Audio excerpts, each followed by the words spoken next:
जय श्री राधा माधव सद्गुरुदेव भगवान की जय हो। आज हम आपको प्रणाम का महात्म्य बता रहे हैं, आप ध्यान पूर्वक सुने। महाभारत का युद्ध चल रहा था।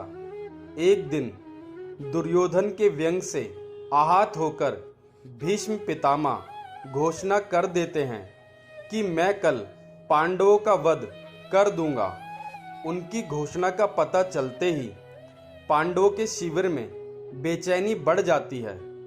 भीष्म की क्षमताओं के बारे में सभी को पता था, इसीलिए सभी किसी अनिष्ट की आशंका से परेशान हो गए।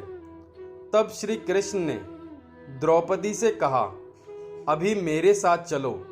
श्री कृष्ण द्रौपदी को लेकर सीधे भीष्म पितामह के शिविर में पहुंच गए।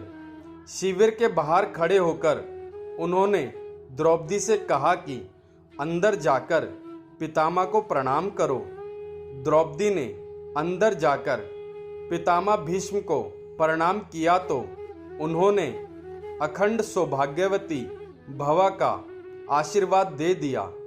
फिर उन्होंने द्रौपदी से पूछा कि पुत्री, तुम इतनी रात में अकेली यहाँ कैसे आई हो? क्या तुमको श्री कृष्ण यहाँ लेकर आए हैं?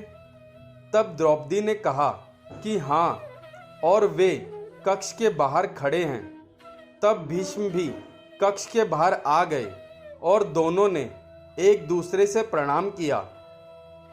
भीष्म ने कहा, मेरे एक वचन को मेरे दूसरे वचन से काट देने का काम श्री कृष्ण ही कर सकते हैं। शिविर से वापस लौटते समय श्री कृष्ण ने द्रौपदी से कहा कि तुम्हारे एक बार जाकर पितामह को प्रणाम करने से तुम्हारे पतियों का जीवन दान मिल गया। अगर तुम प्रतिदिन भीष्म, धृतराष्ट्र, द्रोणाचार्य आदि को प्रणाम करती होती और दुर्योधन, दुशासन आदि की पत्नी भी पांडवों को प्रणाम करती होती तो शायद इस युद्ध की नौबत ही नहीं आती। तात्पर्य, वर्तमान में हमारे घरों में जो इतनी समस्याएं हैं उनका भी मूल कारण यही है कि जाने अनजाने अक्सर घर के बड़ों की उपेक्षा हो जाती है। यदि घर के बच्चे और बहुएं प्रतिदिन घर के सभी बड़ों को प्रणाम कर उनका आशीर्वाद ले ले तो शायद किसी भी घर में कभी कोई कलेश ना हो। बड़ों के दिए आशीर्वाद से बच्चों के लिए कवच की तरह काम करते हैं।